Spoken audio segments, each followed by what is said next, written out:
Hello hi ഞാനിന്ന് make over ചെയ്യാമെന്ന് വിചാരിച്ചു. മുടി ആകെ വളർന്നൊരു മെനക്കെട്ട രീതിയിലായി. എൻ്റെ മുടി കണ്ടിട്ട് വെട്ടിയിട്ടൂടെ എന്ന് ചോദിക്കാൻ ഇനി ആരും ബാക്കിയില്ല.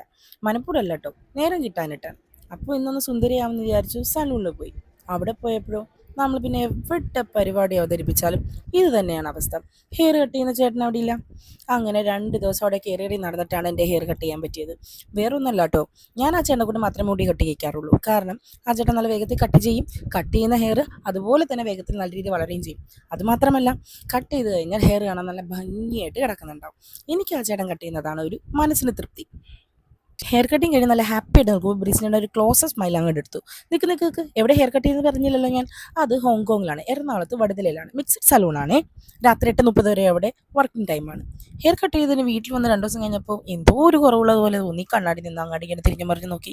മുടി ഒന്ന് കളർ ചെയ്താലോ എന്ന് ഞാൻ വെറുതെ ഒന്ന് ചോദിച്ചാൽ മാത്രമേ ഓർമ്മയുള്ളൂ. ചേട്ടൻ അപ്പോൾ തന്നെ പോയി സ്ട്രീക്സിൻ്റെ ഹെയർ കളർ മേടിച്ചു തന്നു. ഞാൻ നിനക്ക് ഇട്ട് തരാം, അതിന് നീ സലൂണിലൊന്നും പോകണ്ടെന്ന് പറഞ്ഞു.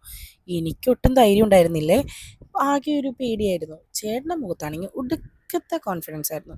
ഞാൻ അടിപൊളിയായിട്ട് കളർ ചെയ്യുന്നു ആവർത്തിച്ച് പറയുന്നത് കേട്ടപ്പോൾ എനിക്ക് സമാധാനമായി. പിന്നെ ഇട്ട് തുടങ്ങിയപ്പോൾ ബ്രീസ് ചേട്ടൻ്റെ ഒരു ഡയലോഗ്, ശരിയായില്ലെങ്കിൽ പേടിക്കണ്ട കേട്ടോ, നമുക്ക് ബ്ലാക്ക് കളർ മേടിച്ചടിക്കാമെന്ന്. അത് കേട്ടപ്പോൾ എൻ്റെ ഉള്ള കോൺഫിഡൻസും കൂടെ പോയി. ഇടുന്നത് കണ്ടിട്ടുണ്ടെങ്കിൽ തോന്നുന്നു എല്ലാം അറിയാമെന്ന്. പക്ഷേ ഇല്ലേ, ഒന്നും അറിയില്ല കേട്ടോ. ഒരു വിധത്തിൽ എങ്ങനെയൊക്കെയോ ഇട്ട് ഒപ്പിച്ചതാണ്. ദൈവത്തിന് മാത്രം അറിയാം ഇത് കഴുകി കഴിയുമ്പോൾ എന്താവുന്നു. അങ്ങനെ അരമണിക്കൂർ കഴിഞ്ഞ് ഞങ്ങൾ ഹെയർ കഴുകി കഴിഞ്ഞപ്പോൾ സൂപ്പറായിട്ടുണ്ടായിരുന്നു. സൂപ്പറായി അടിപൊളിയായിട്ട് കളറായിട്ടുണ്ടായിരുന്നു. കുറച്ച് ടൈമും കൂടി ഇരുന്നാൽ കൊള്ളായിരുന്നെന്ന് അപ്പം തോന്നിയായിരുന്നു. കുറച്ച് ടൈമും കൂടി ഇരുന്നായിരുന്നെങ്കിൽ കുറച്ചും കൂടെ ഡാർക്ക് കളറായേനെ. അപ്പോൾ ആഫ്റ്റർ ലുക്ക് ഇതാണ്. ഹെയർ വാഷ് ചെയ്തിട്ടുള്ള കളറിങ് ഇതാണ്. അധികം ഡാർക്ക് കളറായിട്ടൊന്നുമില്ല, പക്ഷേ എനിക്ക് ലൈറ്റ് കളർ ഷെയ്ഡാണ് ഇഷ്ടം. ഞാൻ ഹാപ്പിയാണ്. അപ്പോൾ കൂടുതൽ വിശേഷമൊന്നുമില്ല. ഓക്കെ, അപ്പോൾ അടുത്ത വീഡിയോ കാണാം. Okay, by.